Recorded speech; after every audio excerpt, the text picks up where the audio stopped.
पूरे संसार में कहीं संबंधों में प्रेम नहीं। प्यार हो सकता है पर प्रेम नहीं। प्रेम अलग ही होता है। प्रेम संसार से हो ही नहीं सकता, क्योंकि प्रेम वहां हो सकता है जहां स्वार्थ ना हो, और संसार में ऐसा होता नहीं कि स्वार्थ ना हो। हर व्यक्ति को स्वार्थ होता है, हर चीज से स्वार्थ होता है।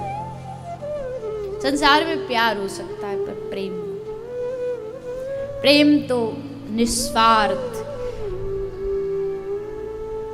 प्रेम देने का नाम है। जो देना जानता वही प्रेम करना जान सकता है। अजीब, हम कहते हैं कि हम जिससे प्रेम करते हो हमारे नजदीक रहे, क्योंकि उससे हमें सुख मिलेगा, ये हमारा प्रेम है। लेकिन सच्चा प्रेम गोपी करती है। गोपी कहती है उद्धव से, हे उद्धव, कृष्ण को जाके कहो अगर उसको हमसे दूर रहने में आनंद है तो हम रोते रोते प्राण भी हमारे निकल जाए तब भी उसको कहना यहाँ वापस ना आए। उसको अगर हमसे दूरी में सुख मिलता है तो वो दूर रहे। मेरे रोने से तुमको जो आए हंसी, तो मैं रो रो के तुमको हंसाया करूं। मेरे अश्रों से अगर तुमको खुशी मिलती, प्रसन्नता मिलती है, तो मैं सारा जीवन रोने को तैयार हूं। लेकिन तुम खुश रहो, तुम प्रसन्न रहो। ये ब्रज का प्रेम है, बड़ा निराला टेढ़ा प्रेम है ब्रज का। एक पूज्य पाद श्री राधा बाबा जी हमारे वैष्णव समाज के शिरोमणि हैं। पूज्य पाद बाबा जी की वाणी में, उनकी जो वास्तविक वाणी है उसमें मैंने प्रसंग सुना।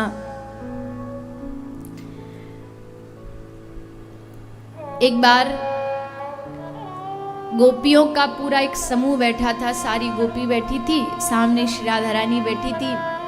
तो सब गोपियों ने राधा रानी से पूछा कि हे श्री जी, आपने तो श्याम सुंदर को देखा है, आप तो उनके नजदीक रहती हैं, हम तो केवल थोड़ा अगल बगल में रहते हैं, ज़्यादा देख नहीं पाते, तो अगर आप कृपा कर दो तो श्याम सुंदर की सारी जो सर्वांग शोभा है उसका एक बार वर्णन कर दो। नेत्र कैसे है, स्वरूप कैसा है, हम देख नहीं पाती, कम से कम सुन करके तो हम तृप्त हो जाएंगे। वह जैसे ही राधा रानी ने सुना तो राधा रानी के झरझर झरझर अश्रु बहने लगे, रोने लगी जोर जोर से। सारी सखी घबरा गई कि हमसे तो कोई गलती हो गई, माफ करो हे श्री राधा रानी, हे प्रियाजू क्षमा करो। अच्छा नहीं बताना तो मत बताओ, पर आप ऐसे परेशान ना हो, आप कोई अपराध हो गया हमसे। राधा रानी कहा नहीं नहीं नहीं, तुमसे अपराध नहीं हुआ, मैं तो अपने दुर्भाग्य पर रो रही हूं। सखी ने पूछा कैसा दुर्भाग्य? तो श्री राधा रानी कहती हैं, मैं पचिहारी रही बहु तेरो, एक कहू अंग न नीके हेरो। राधा रानी कहती मैं इतनी कोशिश करी, इतना प्रयास किया, पर एक कहू अंग न नीके हेरो, आज तक मैं एक अंग को भी अच्छे से देख नहीं पाई। सखियों ने पूछा क्यों, ऐसा क्यों? तो आगे कहती हैं, क्षण ही में भरी आवत पानी, श्याम स्वरूप कहो किमि जानी। जैसे मैं श्याम सुंदर को देखती हूँ, देखते ही मेरे आंखों में पानी भर जाता है, अश्रु भर जाते हैं और मैं देख नहीं पाती।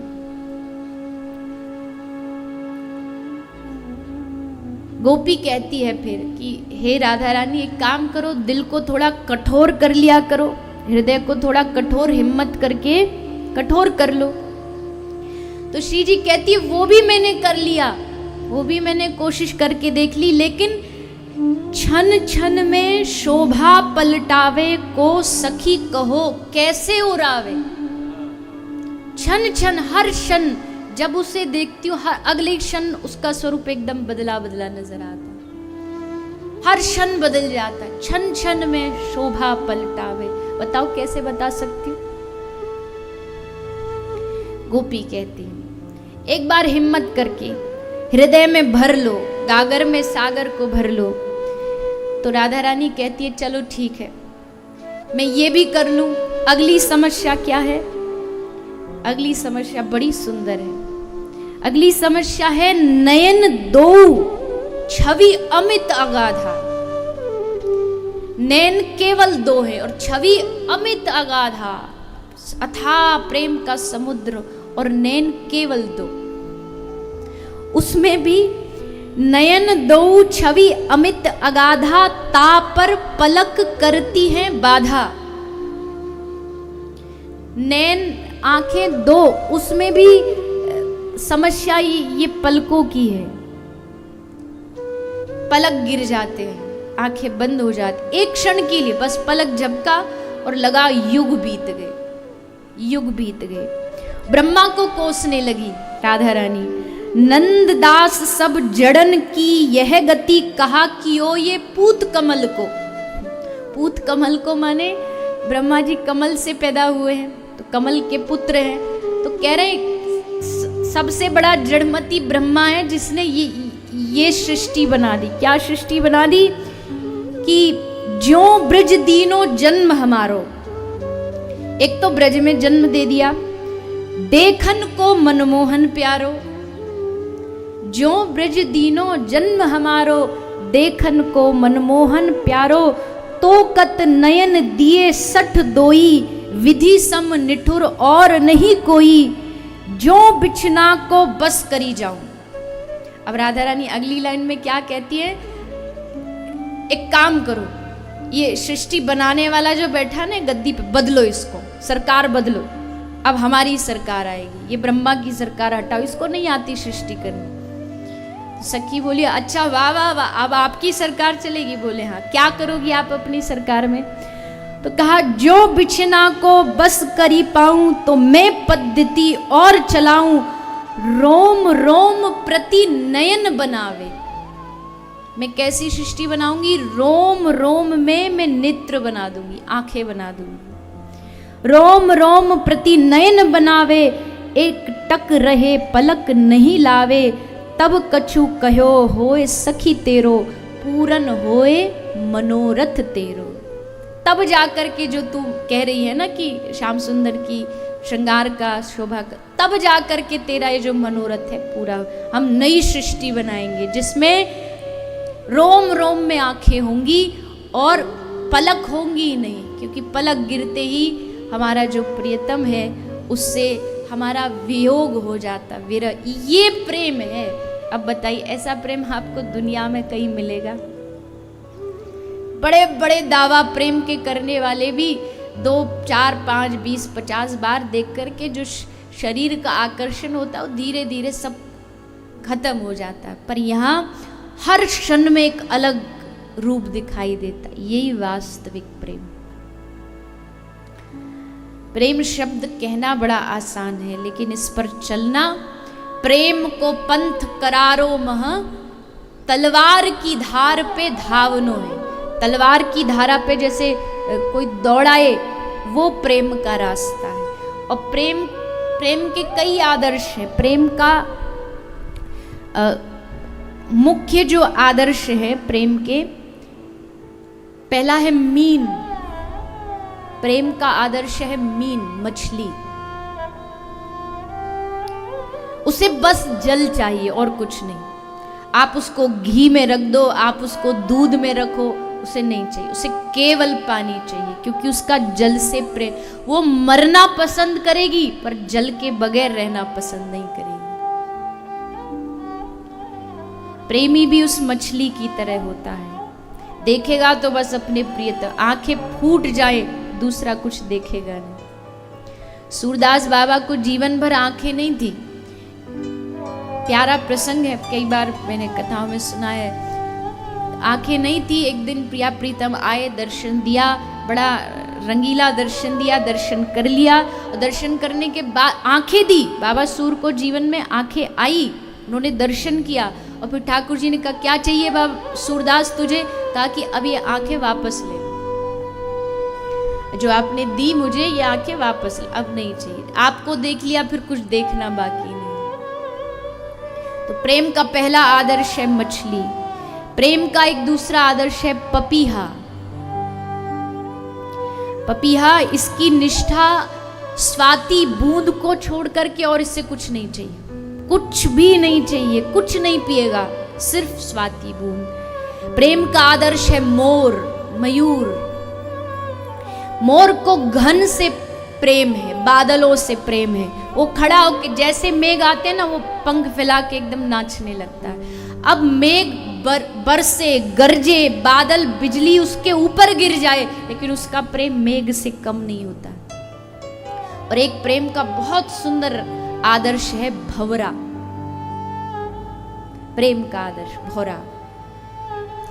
कमल में बैठ जाएगा, उसको कमल से, कमल के पराग से भंवरे को प्यार है। कमल पे बैठा बैठा उसका पराग लेता रहेगा। तो जब सांझ होती है तो कमल बंद होने लगता है। भंवरे को पता है कि कमल बंद हो रहा है और अब इसमें तू बंद हो गया तो तू इसमें घुटन से मर जाएगा, लेकिन उड़ेगा नहीं, उसी में बैठा रहेगा। कमल बंद हो जाएगा और फिर कोई मदमस्त हाथी आएगा, उसको पांव से कुचल करके चला जाएगा, मर जाएगा। भंवरा चाहे तो लकड़ी में छेद कर सकता है, लेकिन कमल को नहीं भेदता, कमल को छेद नहीं था, क्योंकि उससे कमल से प्यार है, कमल से प्रेम है। इसलिए भंवरा उसमें घुटन से मर जाता है, लेकिन उसको नुकसान नहीं पहुंचाता कमल। ये प्रेम। तो प्रेम की विचित्र गति है। आज तक कितने लाखों लाखों प्रेमियों ने प्रेम की परिभाषा गाई, पर ये परिभाषाओं से समझ नहीं आता। अब मैं आपसे कहूँ रसगुल्ला कितना मीठा होता है, इसको लिख के बताओ, बता पाओगे? आप कहोगे चीनी जितना मीठा, मैं कुछ चीनी कितनी मीठी है बताओ।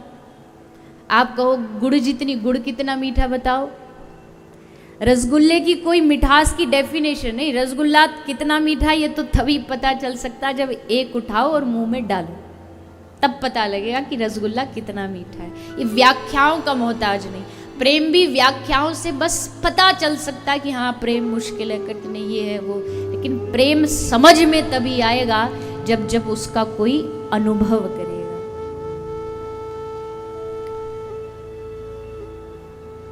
प्रेम किया मीराबाई ने, प्रेम किया श्री राधा रानी ने, ब्रज गोपिकाओं ने। पर देखो एक चीज़ बड़ी गड़बड़ है, ये जो मीरा और राधा रानी की जो लोग तुलना करते हैं ना, कि राधा रानी का प्यार और एक राधा एक मीरा दोनों ने शाम को जा आदि आदि, उनको पता ही नहीं राधा रानी का प्रेम कैसा। मीरा भक्त थी, राधा रानी भक्त नहीं है। राधा रानी कृष्ण का ही दूसरा रूप है, भक्त नहीं है वो, कोई लड़की नहीं है, कोई गोपी नहीं है कि मीरा जैसी भक्ति राधा की थी, राधा जैसी नहीं नहीं नहीं।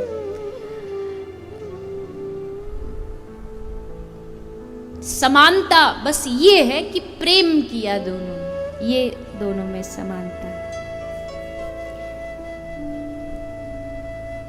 तो प्रेम की अपनी गति होती है, प्रेम की अपनी एक ठसक होती है। प्रेमी भगवान को भी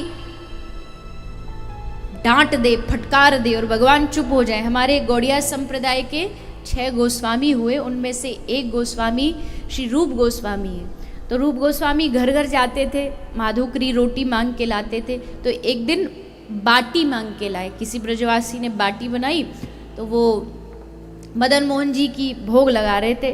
तो जैसे मदन मोहन जी ने भोग लगाया तो मदन मोहन जी बोले, बाबा बाटी में ना आज नमक ना है, तो तू थोड़ा सो हमको नमक दे दे, सूखी बाटी रूखी अच्छी ना लग रही।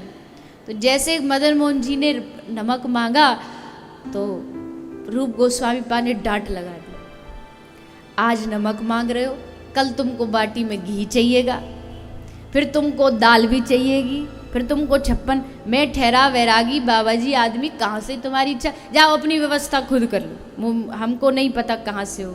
तो फिर ऐसी कथा आती है, नमक का पूरा एक शिप जा रहा था, वो वहीं वृंदावन में जाके अटक गया। रामदास एक कपूर सेठ थे, तो वो आए बाबा की कुटिया में, मदन मोहन जी को देखा और उन्होंने कहा कि अगर आज मेरा ये शिप, ये जहाज अगर पार हो जाता तो मैं मदन मोहन जी का एक भव्य मंदिर बनवाऊंगा।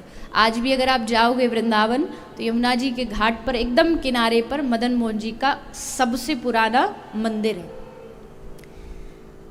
अभी जो मूर्ति वो करौली में है राजस्थान में, लेकिन मंदिर वही सबसे पुराना है।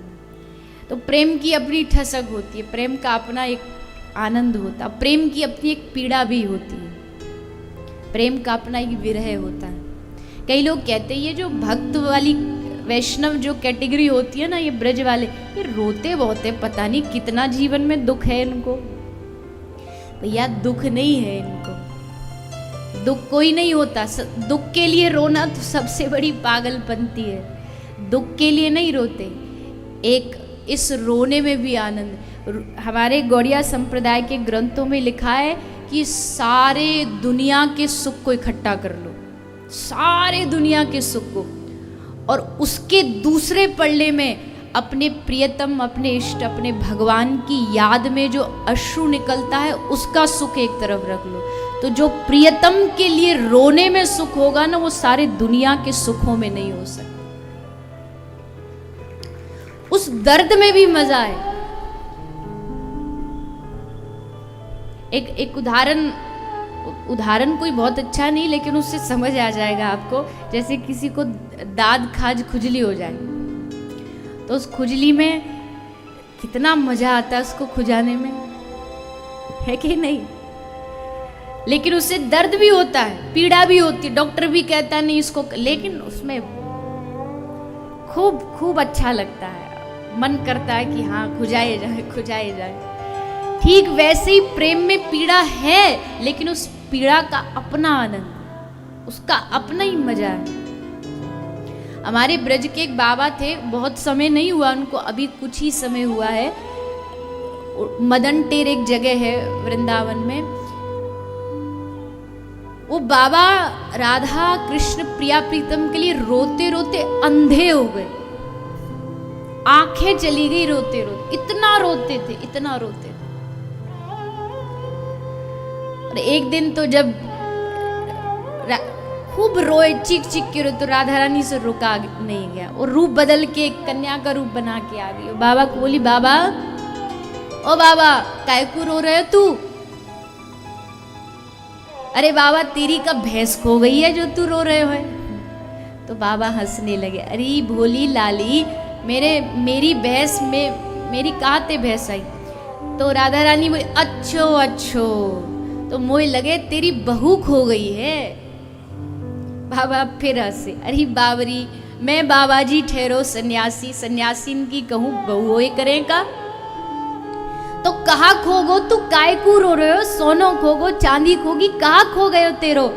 तो बाबा रोते रोते बोले, लाली मेरो खोयो ना है कछु। तो राधा रानी के, अच्छो तो तू कई अपने को ढूंढ रहे हो? बोले हाँ मैं कई अपने, मेरे अपने हैं और उनने मुँह को बिसार दियो, भुला दियो। कौन है तेरो? बोले एक है मेरी स्वामिनी राधा रानी, मैंने तो सुनी ब्रज में आके बड़ी जल्दी राजी है जाए, पर मोह लगे कन्हैया के संग रहती रहती वो भी कन्हैया को रंगवा पे चढ़ गए, वो भी निष्ठुर रह गई है। हमने सुनी बड़ी दयामयी कृपामयी, पर लगे गलत को संग कर लियो वाने, वह कारे कन्हैया को संग कर लियो, या हमारे वाह को दिल भी पत्थर को है गयो।